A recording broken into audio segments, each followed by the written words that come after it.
guys, thank you so much.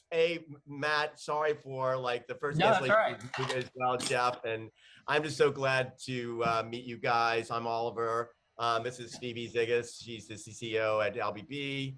Hey there. Welcome to 5 and 30 Anything But Advertising. I'm going to start with Jeff. Jeff, you're the Chief Creative Officer at Tombras. I was working with Jerry Graff last year, in the beginning of this year, on a project for a friend of ours, Donna Wynham, for the Ad Hall of Fame. And I asked him to give me some kind of quote, and this is what he said. He said, "The only funny anecdote I can think of is when we first met in Cannes, he came up to me and asked me how I lost weight. And we talked about the merits of Atkins diet on the steps of the Carlton for hours." Yeah.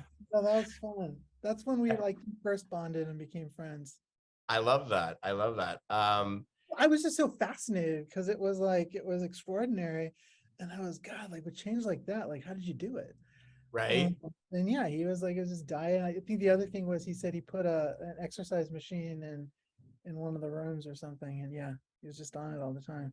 I love it. One of the gifts of Jerry is that he's just so determined. So I think once, he's got something in his head, whether it is doing great work, or making, a single spot, every second of it incredible and hilarious, or genius, or, losing weight. I mean, he does it.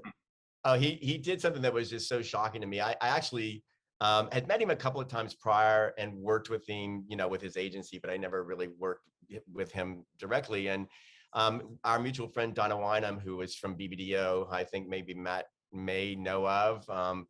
She no longer works at BBDO, but anyway, he was looking at the Hall of Fame, the Advertising Hall of Fame, and he was like, God, there's not very many women that are creative directors that do really great work. And he went on a mission to literally get her on the ballot. And he did it all. And I mean, like, I helped him, but it was just phenomenal at the tenacity and the energy and the verve that he just went after this. It's crazy, Before I go on to Matt, there's just so many things about you that are so interesting. And this is something that I saw in some articles. Your activities in societies was picking up litter team. You had like some picking up litter team, a sticker trading like organization, a paper airplane competition organizer. Like, you did all of these kind of crazy things, right? As a kid, yeah. That's crazy. I mean, well, one of your questions was, what was it? It was something about parents. Yeah, like maybe motivated, mentor. Yeah. What did they teach you? Yeah. So I always thought that I got into advertising just super random, right? Like, I was meant to be a lawyer or something like that. And then I discovered, creative like late in life. And I did a talk at one point and I invited my parents to it. And it was like on stage. And it was what we can learn from our parents about protecting creativity. Because it's like, when you're a kid, it's your parents who say, like, they're not giving you grief over having an imaginary friend. They're making sure you have playtime, all of this stuff. So I didn't ask them to do this, but they brought with them this sort of like, memory box of things, from my childhood. And you go through this and you're like, well, God, like, of course he went into advertising. Right? And so it's like stuff like, yeah, like I had organized like a paper airplane competition in second grade. That's an activation.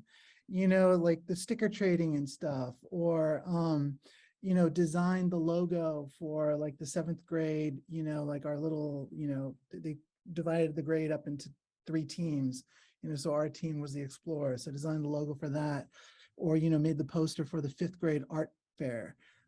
So there were all these little things, and dimensional, like I think there are things like, picking up a litter, like putting that together. I mean, that's purpose, right? Oh yeah. No, it's brilliant. And you gotta get people to come join, right? So how do you like recruit these people into this cause?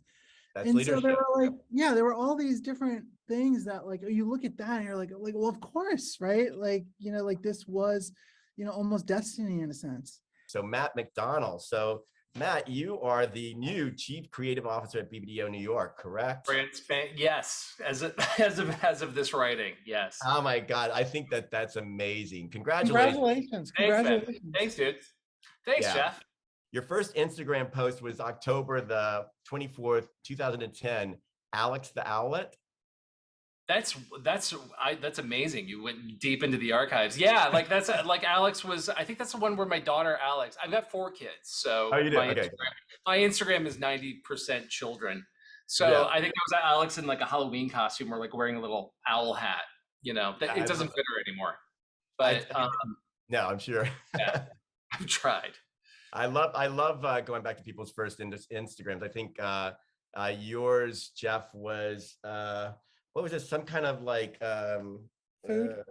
it was a senior, some kind of weird like social sing. What was it? It was like a what was it? Oh, it was called the Option Finder Senior. I don't even know what that is. It Oh, was just like weird. It was like this weird calculator thing. But in any Oh, event, it was like we were judging a show, and it was just the most interesting looking gadget. And I was like, okay, let's get on this Instagram thing. I think it might take off. It sounds like an attempted dating app. right? Option finders. Like I opt for seniors. Right. It's like, I love it's an that. option. You can explore it. I think you think that Matt, bios are boring. So you have a random list of things that you wrote down at one point in your life. One of them is very interesting. You said you're the co-creator of an animated Christmas special for CBS. Was it Yes, Virginia?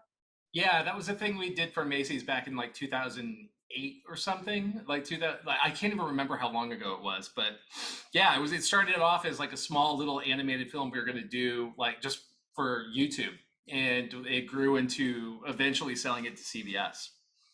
That it's a great little it's I didn't see the whole thing, but I love the idea of it, the premise of it, Yeah. making good for you. I think that's great. And what was the reality makeover show that you did for TLC? That was some other Macy's show where we did something like it was like a makeover show with a guy named Clinton Kelly who was like signed to their roster.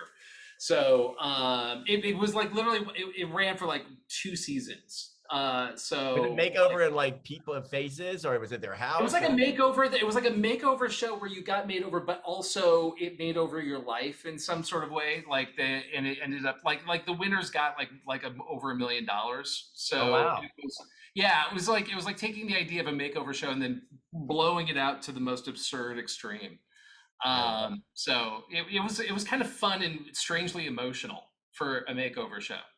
I know you've won every major, award, probably multiple times over. You're haunted by a second place finish. I have not won an EGOT. Oh, you haven't won it? Yeah, I'm working on it. There's like still unlike time. Jennifer Hudson, I don't have American Idol or an EGOT. So Well, there's still time, Matt. I have a feeling that you can. like Emmy is within reach. I haven't gotten there yet, but that's I think you were really not happy about the poetry at the NFA National Speech Tournament in 1997. What happened about that? It's like I'm still all right. So this is kind of a complicated story. I'll try to do it as quickly as possible. My college team was really competitive. We were like the Duke of college speech teams. We had won nationals like 20 years in a row. And the way that speech works is it's like track and field. So you do like 12 different individual events, and then they add up all the points. So I was really good at the comedy events, the impromptu events, and I was really good at the acting sort of interpretation events. And one of the things I did was poetry. So my senior year, got to the national final round in poetry and came in second. And then you're judged. Like you go from like hundreds of people down to the final round of 6. And you've got this panel of judges that rank you like 1 through 6. Like you're either the first or the 6th, or second, third, fourth. And 3 of the judges gave me the 1, and then the other 2 judges gave me like a 5, and the other one gave me a 6. So the person who won got straight 2s. Like everyone thought she was the second place person. And so that just still haunts me to this day. I mean, it's still kind of aggravating. I feel like I've won in other places in my life, but still, if I could go back to that one moment and do that all over again, Matt, I don't know what I'd do. You know what, Matt?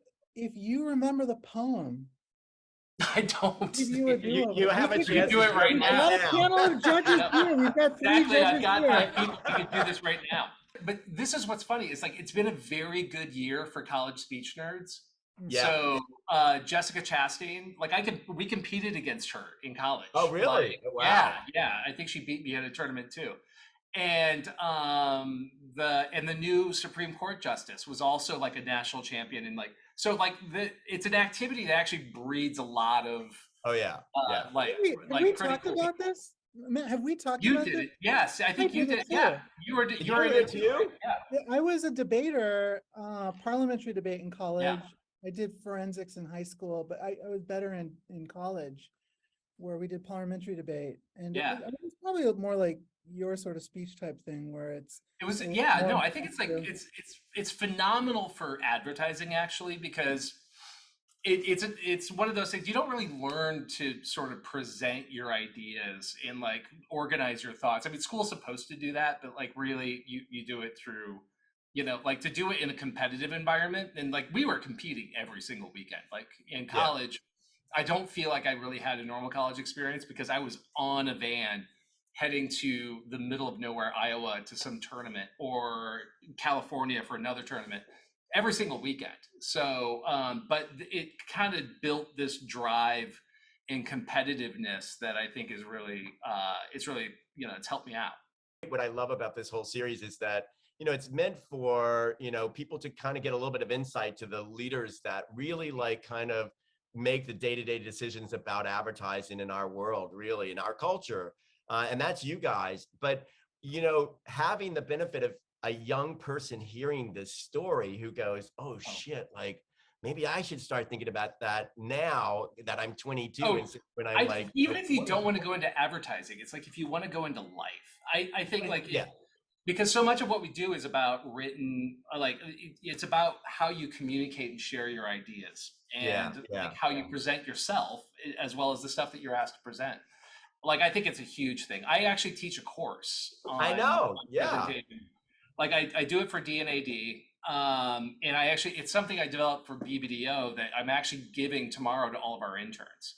Hmm. So it's something that we really drill down and focus on at BBDO as part like that. It's like it's a must if you're going to work here. So that you have to be a good presenter, and because so like all of us know of like really good ideas that died because they were presented terribly, and the clients didn't understand them, or they're like, I don't get it, and then it's just very easy for those things to die. So it's something I'm really like passionate about. Yeah. How long have you been doing that? I think I've been doing the presentation stuff for like ever since I started it, like probably, I think we realized like in 2016 around there that we needed something like that for New York because we saw a bunch of really good ideas like just not getting through because like they just weren't presented well. And these were in the days when we would do a lot of presentations over teleconferences, like on the phone. You'd find yourself like it like sometimes like when I was running AT&T at the time, we would have creative presentations like 2-3 times a day. So sometimes it's like, now we'll just get on the phone, we don't have to be there in person for it. But that just it would kill so much good work. In production from our perspective, presenting a treatment from a director is, tantamount to what you're just talking about. And being Yeah, able to exactly. do that, being able to talk and feel confident and connect and think Yeah. on your feet and, read the room, whether it's on Zoom or actually on a room is really just important. And I think that's amazing that you do that. Is that something that like, I assume you too, Jeff, that's a big part of, your leadership role is like presenting and having people present? Well, now I feel bad because I'm not doing what Matt has done, and I'm like, wow, maybe Matt should just do a course. I mean, for sure, like it's I'll come important. to Knoxville. Yeah, I mean, for sure. Just, Well, no, we have we to kind sign of an everybody agreement that we can't accepted pitch Knoxville against at each this other. point. Right, you just can't pitch against each other, right? Exactly. Like there needs to be some sort You of could be neighbors, but you can't pitch yeah against each other. Go ahead, Jeff. Yeah, yeah, non-compete. yeah. No, I mean, it's super important. I think it's probably what got me into this because, like Matt, I was doing debate, but it was more in the style that he's talking about. Like you had to be able to read your judges in the room and you're entertaining, right? So you're like, it's improv, you're being spontaneous, you're being witty, and you're being persuasive. Because of that, I think a lot of my counterparts in college would go on to like be lawyers. And I thought I would go on to be a lawyer, Yep. or a politician or something. And I just sort of randomly got into advertising. It has more to do with everything I loved about debate than it does law, right? Like I make the joke that if I could do anything, I'd be an actor, but just in the lawyer movies. Because that's the aspect of a law that I loved, but it's not reality. But if that's what you love, go into advertising. Because it's all about that. Yeah. Yeah, it's great. We jumped into this so quickly. I just wanted to say, Phoebe, is there anything that you want to say before we jump into the next part? Oh no, well, really, yeah, I just a welcome from LBB. Oliver said it perfectly earlier, is that these are just great opportunities for us to find out the people behind the leaders and continue to connect with everyone across the world, and of course in the US for us. I'm filling in for Addison Kappa today, who I think both of you may have met before. He's our North American editor, but yeah, very happy to be filling in for this one, as it's an amazing story so far already. Oh no, it's crazy. It's crazy. You both are just so full of life. I love that. Before we go into this thing, I do have to say, so you, Jeff, I read that you, after leaving Barton, you were invited to some kind of dinner, and at that dinner, you pulled out like a PowerPoint on your iPad, and then this guy from Adweek was like, "You need to meet that guy," and you're like, "No, no, no, no, no." And then I don't know if it's several weeks or months later, you ended up meeting this guy who you want to tell that story? Yeah, I mean, well, so left Barton, was like, okay, let's give this, starting a place another shot. Had a PowerPoint keynote. I just happened to have it with me. I thought the dinner was just a dinner. And it turned out it was like a AA meeting for entrepreneurs. And so everybody's going around, sharing what they're up to. And so they get to me. I'm like, well, I do have this. So I like pull out my thing and I'm talking about what I'm interested in, what I want to do. And then this guy, Matt Van Hoven, I don't know if you know him, but he runs a PR firm here in Nashville, Raven, who also represents Tombras. And so he was, I got to introduce you to, you don't have to build this, Jeff. Like, I got to introduce you to, one of my clients, Dooley Tombras. There's an agency in Knoxville. I'm thinking to myself, like, what are you talking about? Like Knoxville, Dooley, Tombras, what? No. And I'm starting something. You don't think it's going to be successful? And so, 6 months go by, and like any entrepreneur, like, well, me specifically, I'm like, you just keep going to the ATM machine and that number just keeps getting lower and lower and lower. 6 months of this goes by and Dooley's in town and he's like, hey, you want to grab dinner? I'm like, free dinner. And so we had dinner, really hit it off, had a great conversation with him. And I was like, this is just such a bonkers idea. But, there were so many things I loved about him, his ambition, risk-taking, the story. It was a third generation family agency. Nobody really knew about it. And so I was like, wow, like if you could put a place in Knoxville, Tennessee on the map, that could be incredible. And it was something I hadn't done before, because even when I went to Crispin, it was mid-mini. So at that point, people had already like started to figure out, things about the place, and it already had its momentum. Tombras had been doing great work with like a Moon Pie, Orange Theory, but I think it was still a little bit, it was undiscovered, it was this gem out there. And so I was like, wow, I haven't done this in my career. Let's do it. First I came down and met other people, and I was like, I love these people. And, over the years, what I've found is that I do my best work when I'm surrounded by people like, that just sort of, we all feel like a team. Yeah. Yeah. A team of different people with different superpowers. We can disagree, but like we're a team. And I really felt that from everyone I met. And I just felt like, this place, they were doing interesting things with media and data and, the creative, while it wasn't where I wanted it to be, I was like, if it's there, we can get it to where we need it to be. So, and then I love the idea of being in a market, not tethered to advertising. I've done like some of my best work in places like Boulder and Miami, which aren't ad towns. And so this echoed that a bit. And I was starting at that point, it was 9 years in New York. I was missing, the rivers and trees and mountains and stuff. I think that if you grow up in, which I've grown my career, I grew up in places like Boulder and Miami, like I needed that that connection to nature. So yeah, and love it. to Matt's point, like, yeah, you should be leaning into life, versus work. And Matt, are you recently in this new position? Have you changed your life in any other way than your title, or have you done something that really kind of I substantiated? mean, no, I feel like it feels like everyone's changed their entire lives over the last 2 Oh years. yeah, I mean, right, of course. I Yeah. mean, like the whole like everything is like been tossed up in the air and like throwing around, like it's moving around like spaghetti. My life at home is a really wonderful thing, and like what's been so phenomenal about the last few years. The last few years have been tough for everybody. And so like COVID's been like sort of a shit show. It's been a real struggle for a lot of people. Personally, it was fantastic in that I got to watch my two youngest boys grow up. I mean, I got 12-year-old twins and a 4-year-old son and a 3-year-old son. And being there every day, it's still doing my job and everything else, and still being a part of watching them grow up has been really huge personally. And so I'm trying not to, like, now we're going back to the office and now we're going back to work and I'm traveling a lot. And I'm trying to maintain that thread as hard as I can, which I think I've done a pretty good job of it.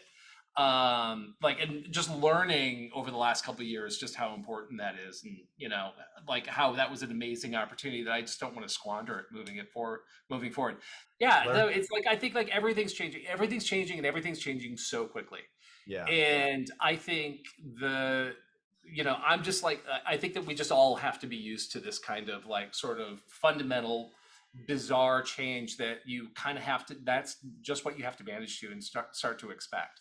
Like the things that people like, we're having a lot of conversations about getting people back in the office, and there's a lot of people who are resistant to that. And I think that mood will change literally month by month, maybe from now into the future. Like, there's, and we just have to adapt to it. So yeah. Thank you guys. Let's just go ahead and jump in and start the questions. I know it seems like we've been talking a lot, but I love hearing about your backstories and what's happening now. So question number one, did you do anything in childhood that you think shaped yourself at all as a leader? And tell us about that experience. And I think we're going to go with Jeff first. Well, I already talked about it a little bit. Well, you did, but go into just a little bit more detail, because I do think like, there must be something more to like, stringing that. Where are you now? Like with that kind of understanding of, what you learned. I think like, maybe part of leadership is motivating, and having enthusiasm and being able to nurture enthusiasm in other people. And so, I think that like, that's how you do it as a kid. Yeah. How are you going to get people to like join your paper airplane contest, pick up litter with you? How are you going to get people to come to the art fair? When the art's not great. So yeah, I mean, I think, the ability to sort of, instead of manage, motivate, how do you have enthusiasm? Because enthusiasm is infectious. Yeah. I think, part of also what, it is a little bit like a playground, Matt touches on this. I think especially like navigating a holding company agency, it's like, yeah, like it's not, if it was fucking simple, everyone would be doing it. right. Yeah. And so like there's a lot to sort of navigate, and like, what do you share with people you work with under you? Like, what do you shield them from? And you sort of fight the battle. As you become a leader, like how do you sort of stay in the trees with a bow and arrow and let your team below like do what they're doing, and not knowing you're up in the trees, but if they need you, you've got the arrow there. Yeah. So you're there for them. So yeah. How do you, like, it's interesting because, when you're a child or when you're young, you really don't have, like you said, that big, huge holding company, like, holding you to the fire each month fiscally or, creatively. Like, how does that change what's happening now? How do you deal with the days that like, you're just like, you as a leader have to deal with just the reality of life? And how do you then conjure that motivation or that inspiration for the people that are working with you? Yeah. I mean, positivity, you know what I mean? Yeah. I think that sounds abstract, but you know, I No. think that if you don't have it, nobody else is, Yeah. because you give permission for people to be negative. And the reality is that, like, I'll give you one example. Like, if you've got, you know, there's a pitch in 1 week, there are no ideas. You know, you've got your first round because for whatever reason you didn't get the brief until now. And so you're looking at this pile and you're thinking about this. You're like, I got this meeting in a week. You can go into that pile with the attitude of like, God, these people, they never come through with anything. Like, you know, there's not going to be anything in here. Or you can go into it with the attitude of, there is an incredible idea in this pile and we're going to find it. You know, it is Yeah. somewhere in here. Yeah. Yeah. I think when you're a kid, it's like, you've only got so many toys. You can't go shopping, you know? So like, you figure out what you have and then you make it work and you Yeah. build around that. I love And you that. get creative. And I Yeah. think you got to do it with that sort of attitude. Yeah. Because it's just so, especially these days, like, people are so jaded. People have all sorts of things going on in their lives. So there's all the reason that they've got pressure and negativity around them. And don't give them a reason to be negative. Give them the reasons to be positive. Yeah. Yeah. That's So great. Well, that's a really great point. I mean, like, that's like the cynicism that, like, I think that we all kind of deal with from day to day is like the first thing you have to sort of get rid of. Like this is fun 95% of the time, you know. And then there are there are moments that are tough, but that's just kind of like the way, you know. Like, you have to really enjoy the process. You have to enjoy what it, like, otherwise you're going to be miserable. Like, you know. So, yeah, I think that's like the maintaining positivity, you know, and sort of, and then, like, I think also, like, the thing that I felt has been really important is just being realistic and transparent about, like, these are the things that we know could be better, and this is what we're doing to work on them, you know, and trying to be as transparent as possible. Like, I think one of the things that, like, happens a lot, you know, in big agencies is there's a lot of stuff that happens behind the curtain that just you don't understand what's going on, and, like, there's no real communication about what that is. Trying to sort of work on that, trying to, like, sort of open up that so that people, like, you know, this is something that we're all in and working on together, you know. So yeah. Probably Yeah. something I think Matt could identify with. You know, like, I feel like he was that weird kid talking to strangers. You know, I think I was, is that you realize how important your relationships are. yeah, You know, especially like, you know, especially at this level, even more so, your relationships with Yeah. the client, your relationships with your creatives, your relationships with other parts of management.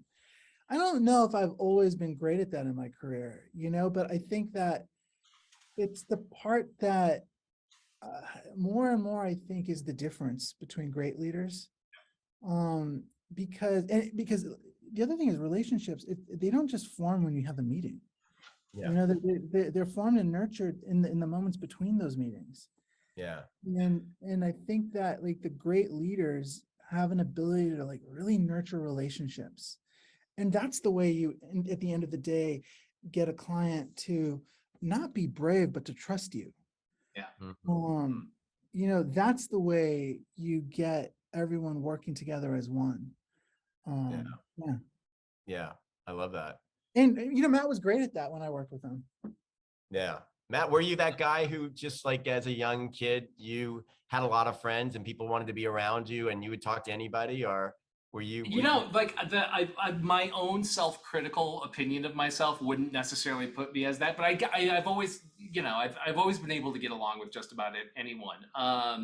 Inside, I'm deeply awkward and self-critical, and so, like, you know, the difference between my public persona and then my private inner monologue, you know, has probably always been pretty unique. But I think that's, like, actually been great for me. I mean, that's been, you know, you were talking about, like, what you did as a kid, like, in addition to, like, all the speech team stuff. Like, I went to a parochial Christian, like, Lutheran grade school from, like, kindergarten through 8th grade. And I veered, like, very, like, just, I was like, I'm not on board with this, you know, a lot of stuff that I'm learning. Like, I got into arguments about abortion and abortion rights in like fourth or fifth grade with like Oh. our instructors, because my mom taught nursing and she taught obstetric nursing, and so like female reproductive rights were something we talked about at home. And I felt like I had this really rebellious streak, like kind of like I was kind of like a little bit of an asshole about it, but pushing back against the Lutheran grade school catechism teacher is not really something that happened there in Peoria, Illinois. And then I also had this really kind of dark sense of humor. Like I remember a creative writing class that I took in fifth grade, and I wrote some short story about Mario from Super Mario Brothers playing, jumping on mushroom clouds from a nuclear war. It was really fucking weird. Like clearly, like if like my therapist got their hands on it, she would probably figure out a lot of like dark stuff. Like it's like, you are troubled.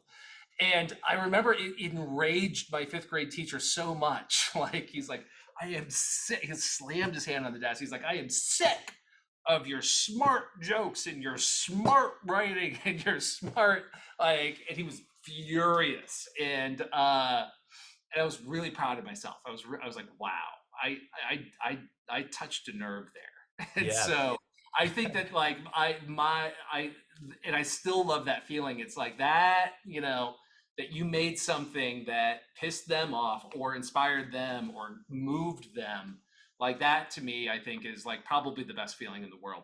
And so I think that there's definitely some whatever feedback that's coming that chemically activates something in my brain is really important. I love it.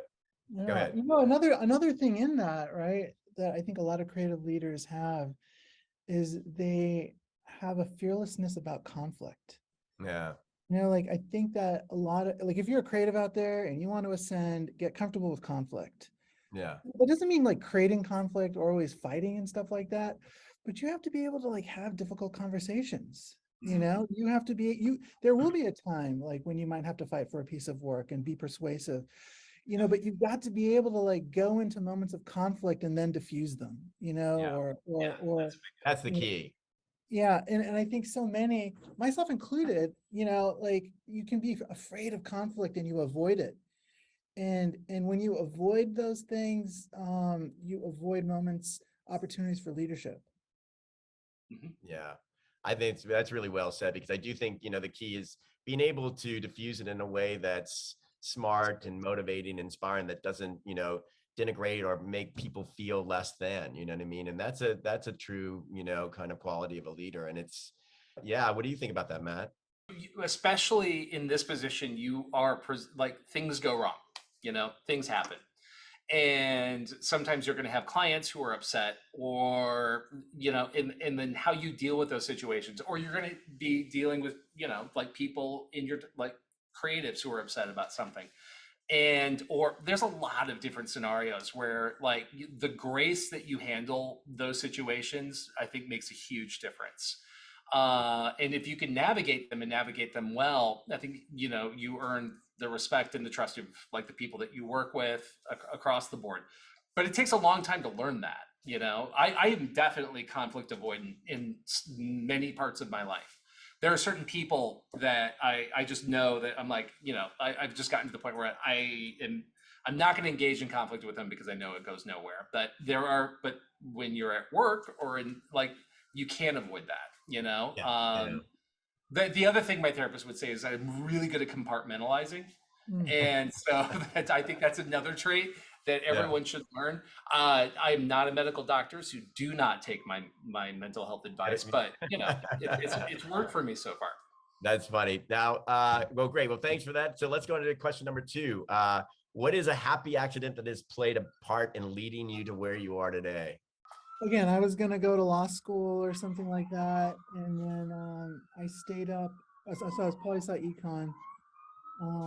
Stayed up one summer to do research for a professor. She wasn't paying me enough to justify staying on campus.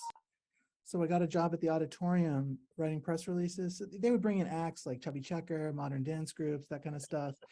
So I was writing these press releases, and one day the designer was out, and they had to have an ad in the paper. And so they gave me the ad to do because they knew I was good with computers.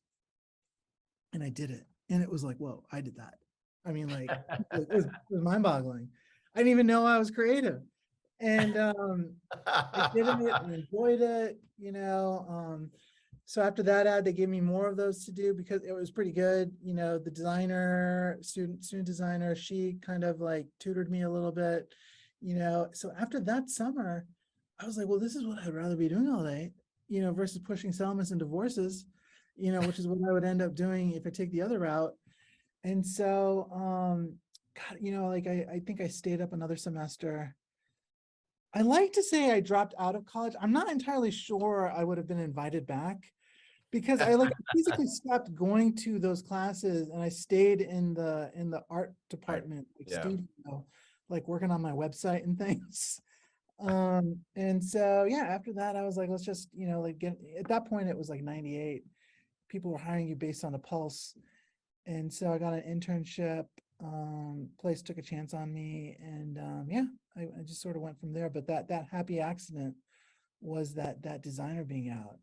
That's amazing. Is it like the proverbial, a star gets sick and the understudy has to go on for, and you did it. You performed in that, and here you are today. That's amazing. I love that. Thank you. What about you, Matt?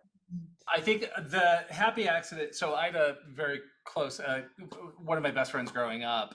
He had a Mac, and he had one of the nice Macs. And so when I think we were in high school, we started playing around the program, and he had discovered, he's like, I think we can recreate the Illinois driver's license here. And together we would spend afternoons figuring out, all right, we're going to figure out how to put layers of photo, we're going to draw out in Illinois in whatever the paint program was. So I learned typography, graphic design, and a lot of things by deconstructing the Illinois driver's license so we could sell fake IDs. And so we kind of had this little operation, I think, going into my freshman year of college. And there were some other notable advertising figures who come from Peoria, Illinois, who I think also had one of our fake IDs. We only did it for a little while, and the happy accident was that one of our other friends was busted with that fake ID, reported my friend who was, but not me, the whole complicated story. Anyway, I was not arrested, and I was not, brought up on felony charges. But that was a happy accident that made me learn, not just the software, but start to get into typography and figuring things out. I probably can't run for office now that I've said this, but do you visit your friend in prison, or is he out, or is he, where's no, we're all happy, healthy, very and his friend is Dave Lubars. Yeah, right, exactly. Yeah, exactly. I love it. That's brilliant. Well, thank you guys. I think Phoebe has the next question. Yeah, absolutely. And I think, Matt, you kind of brushed on this earlier, and we've talked about this a little bit, but I guess the importance of communicating ideas, not only in advertising, but in life. And across the last couple of years in particular, it feels like the power of words has become more important than ever. So we wanted to ask you what the most inspiring and what the most annoying word or words have stood out to you over the past year. I mean, I would answer it I think both the most inspiring and annoying word, it's the same word for me. I think no is the most powerful word in the human language. No. When you say no to something, right? It's like, what are you saying yes to? And we recently experienced this, for example, with new business, where we were saying yes to a lot of stuff. When you say no, you decide what you're going to go after, what you're going to be, what you're going to stand for. And we don't say no enough. There's a great strategist told me once, he's like, strategy is sacrifice, right? When you're not saying yes to everything, you're going to say no to some things. You're deciding to stand and define yourself. And so I think that, when you're looking at work, what are you saying no to? You can't say yes to everything, right? And the more you can say no, and especially for your creatives, and say, you know what, instead of you guys going and killing yourselves on 5 ideas, this is the one. right? Go throw yourself at it 110%. That is a gift to them. So I think no to me, is extraordinarily powerful and inspiring. I don't love it on the other side of it. When you want to do something and someone is saying no, or whether it's a client or a creative, or like for different reasons, it can hurt. When I'm looking for creative recruits, for example, like I want to find creatives that are like palms open, that they're just they're so curious, and even if they don't get it, or they don't believe that it's the answer 100%, they're willing to try and go and see where this takes them. So I want yeses from them. For clients, when they say no to an idea, it's like, you got to think to yourself, like, maybe it's not the right idea for them, or like maybe it's the right idea, but we're executing it in the wrong platform or in the wrong way, or maybe it's just not the right time. There have been so many ideas where like we've pitched them and it's like years later this thing happens for maybe a different client or the same client, and I think back and I'm like, God, if they had said yes way back when, it would have been terrible. So yeah, my answer is no. I love it.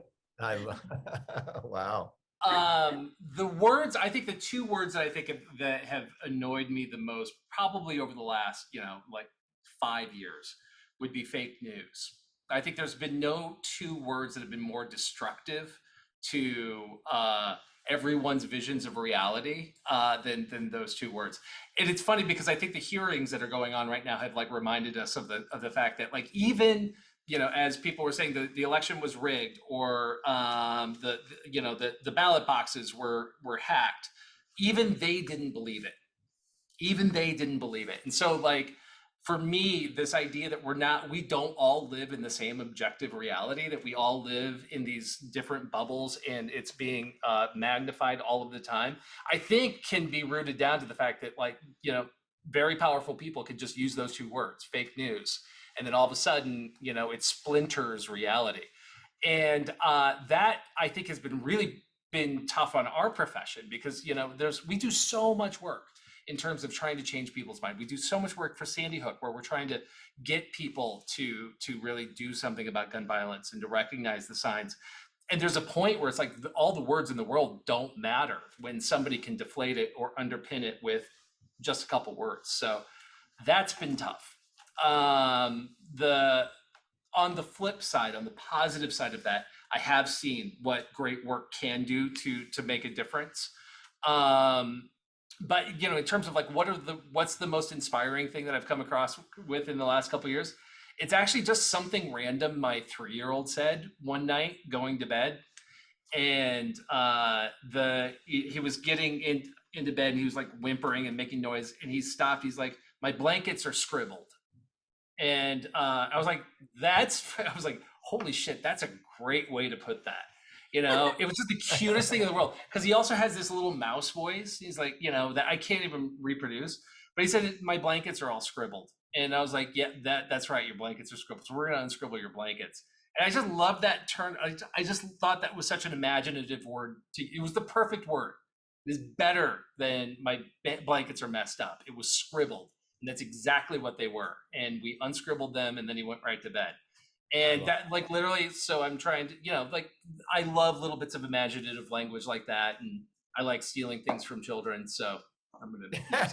I love that. Even with, you guys were saying earlier about having that kind of thinking back to things that kind of got you to here from your childhood, is like putting that bit of childhood wonder lens on what you're looking at in life and work. Yeah, there's that, but in that case, it was jealousy that he came up with a better word for it than I did, and I do this for a living. So, I mean, it's the naive genius, right? The wisdom. Oh yeah, it is. Yeah, it is the naive genius. That's brilliant. Great question and great answers, guys. So number 4, what is something that you do regularly now that you didn't before the pandemic, and why?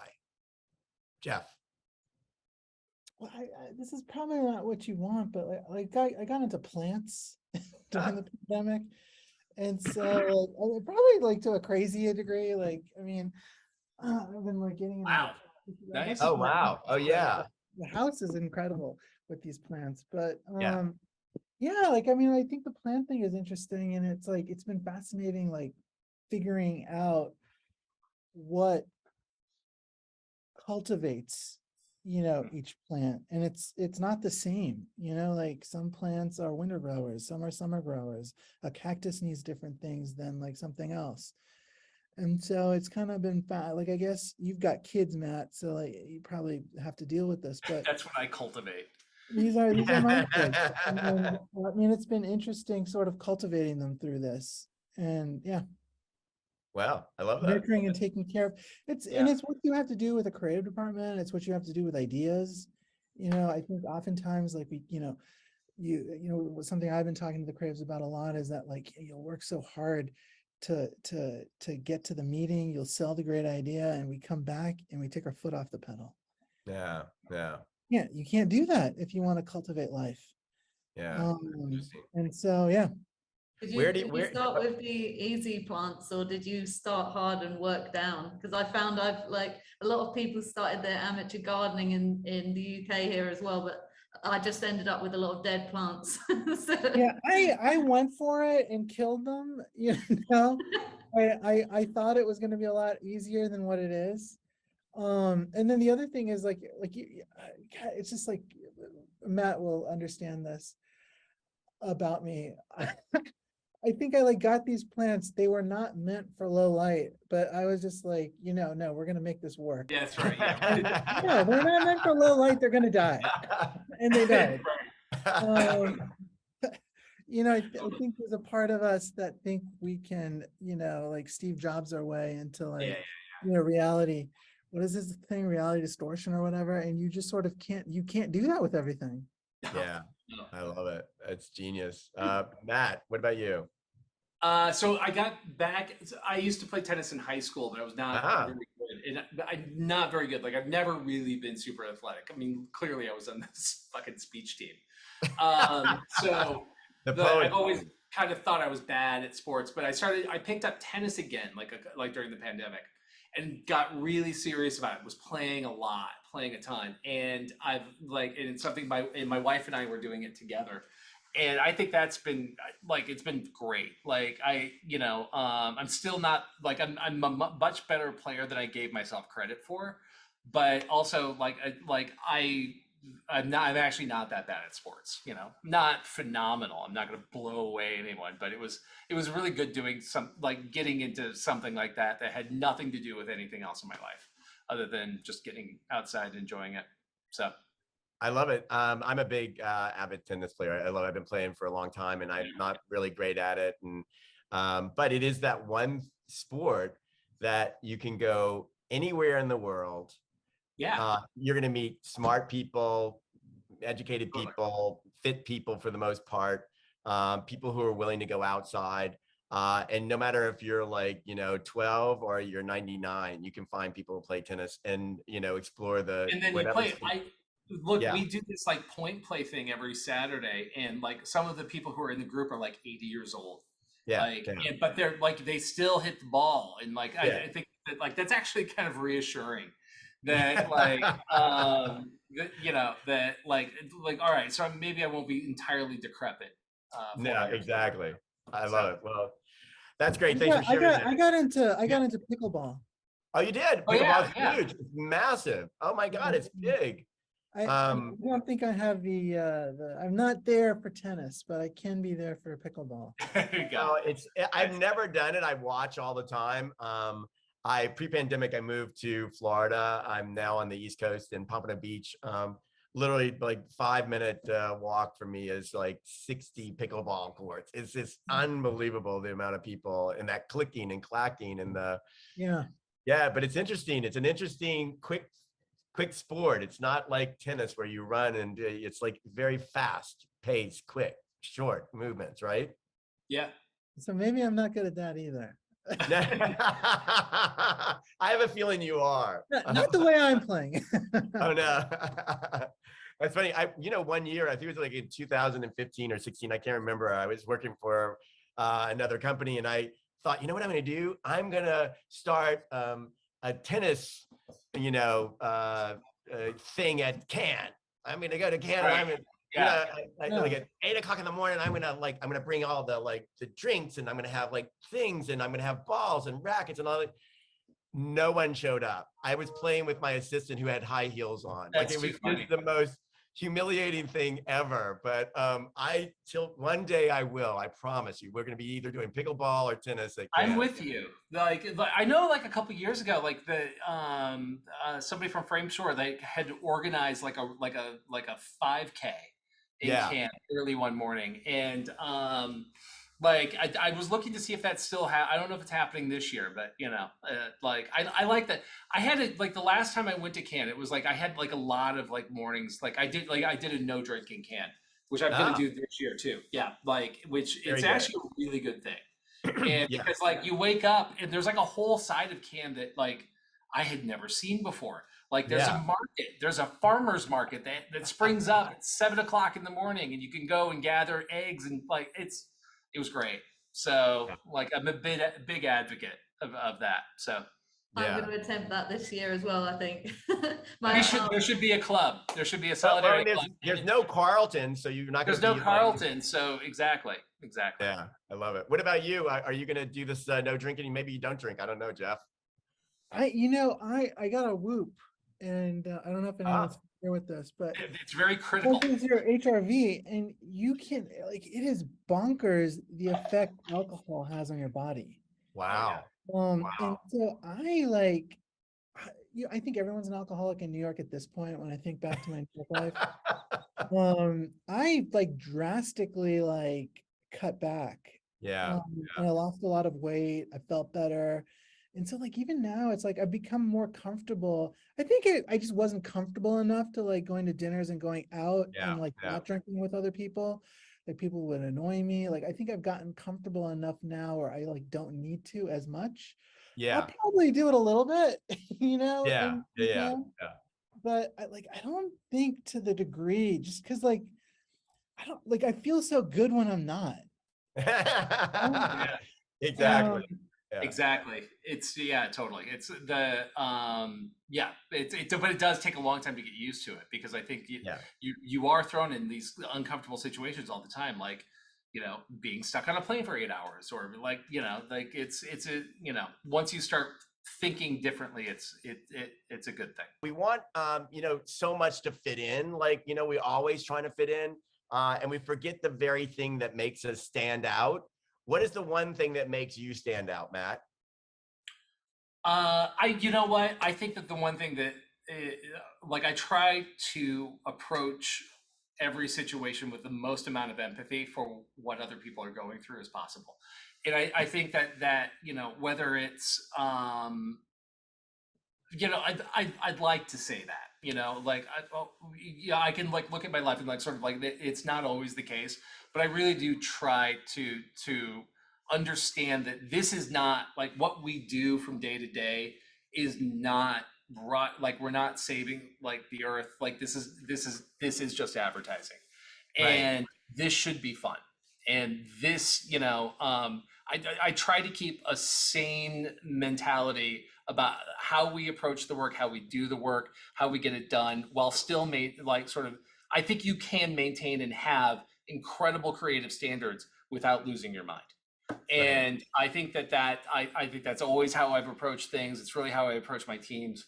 And I think that's hopefully what other people see, because, I think that this is a business that can grind a lot out of you if you're not careful.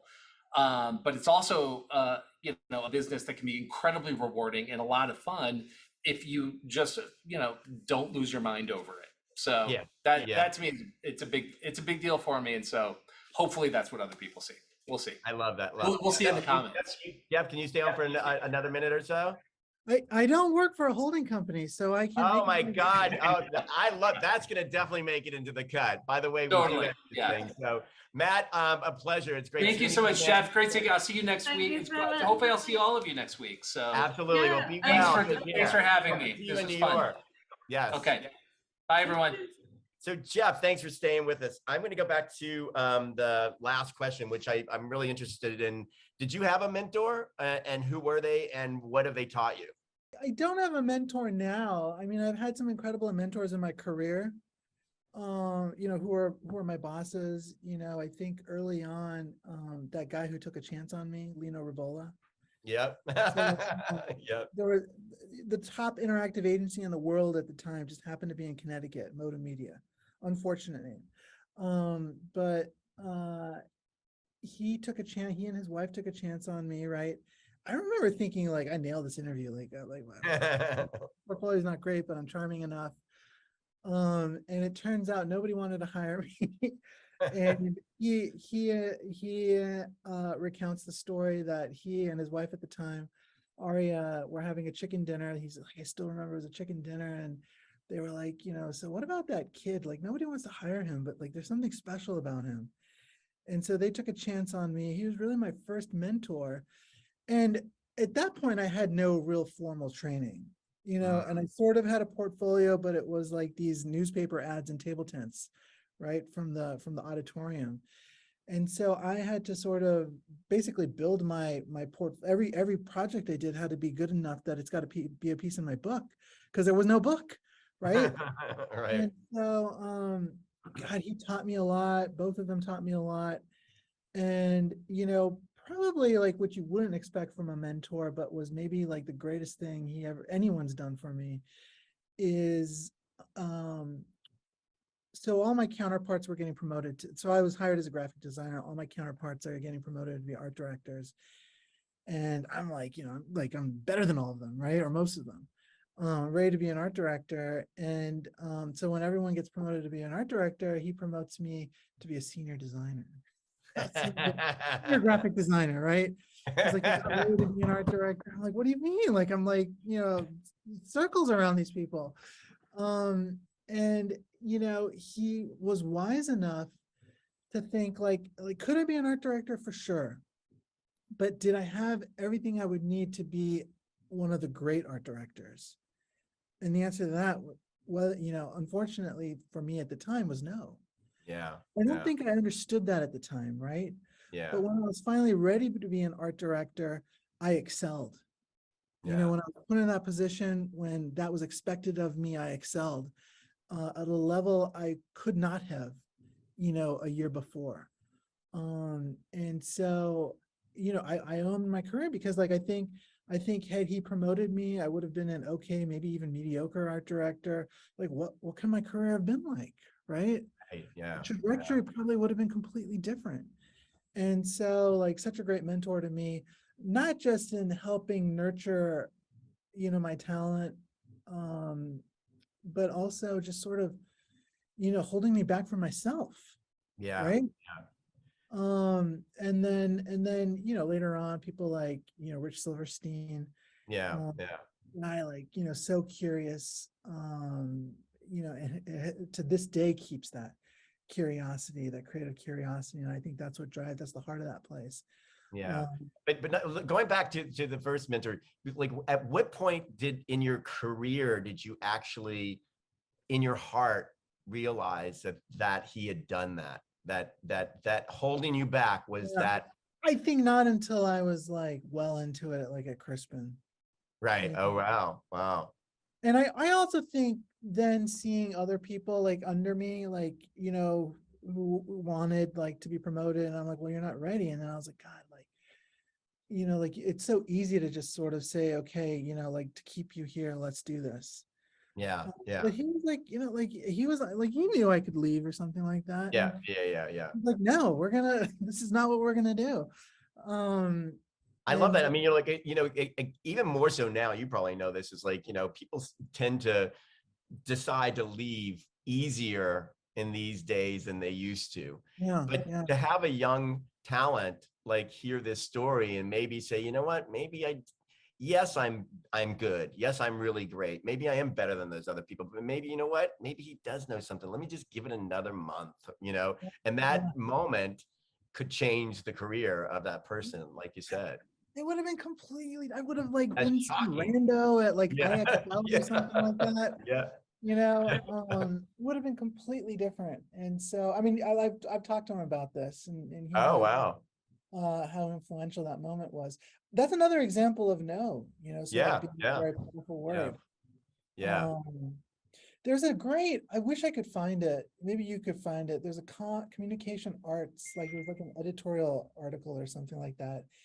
And I think it was written by a woman, and she was talking about how we generally as a culture, especially in the ag community, like when you're young, you just sort of, you want to race through this thing, right? Yeah.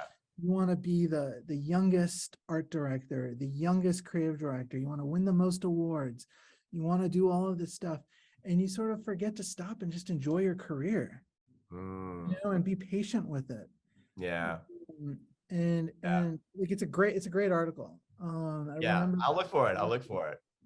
It's funny because it reminds me of you guys were talking about the younger self. We kind of, I forget who, there's a whole big movement on this, but children are born just so like full of magic and color and creativity and all that, and as you get older, your peer groups really kind of like beat it out of you, and you have to like conform, and you for like coloring pink and blue and all those kind of things make you look different to your peers, so you stop doing all that stuff, and then you're so lucky to be in an industry where you can kind of regain or restart or reignite that kind of magic.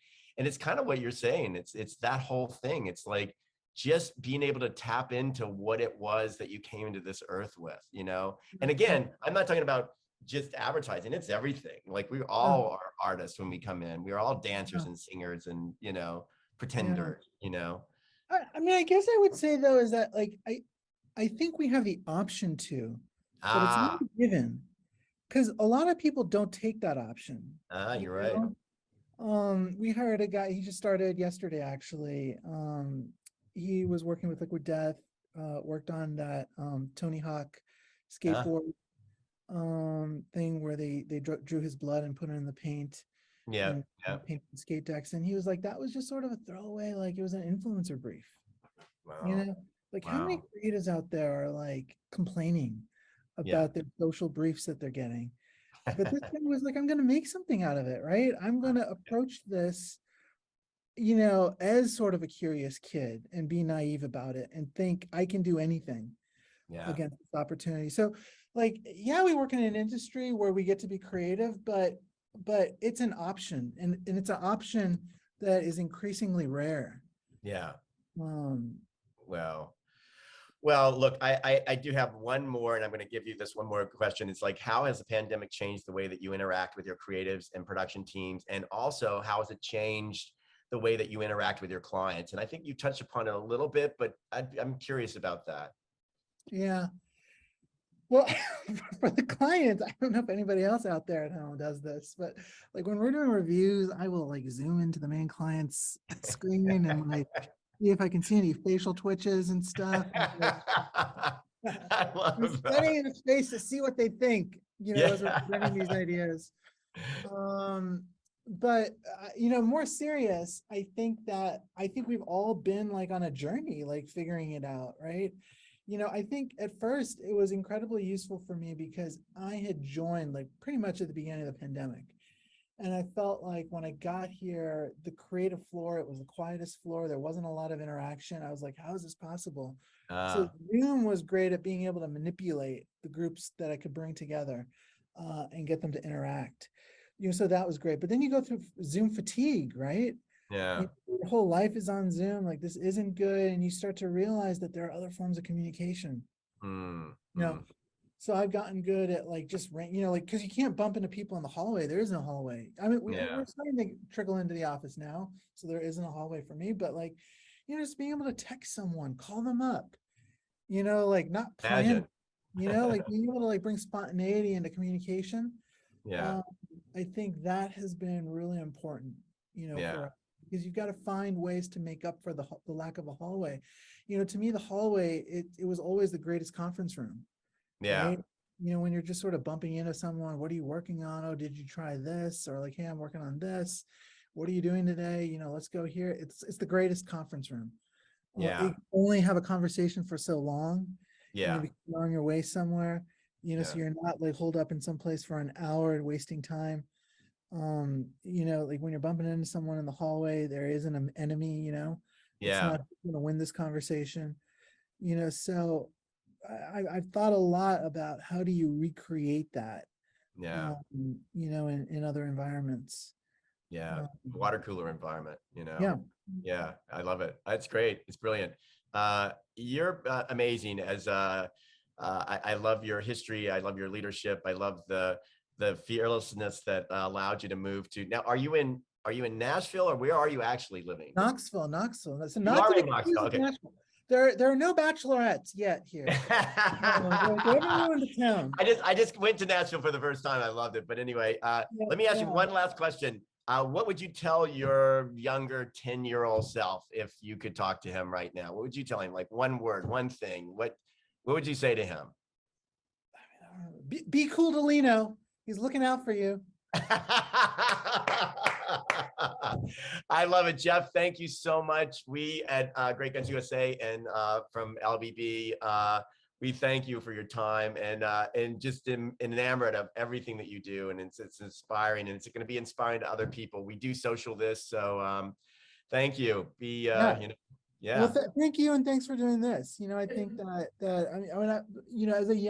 as my younger self, the way I would get inspired, beyond the people I worked with, were things like this. They weren't Oh, really? podcasts and stuff, but you have publications and you're reading them, and I would go to like panels and things like that, and you're learning from not only the people answering the questions, but the questions themselves and what they're asking, what people are curious about. So Yeah. thanks for doing this.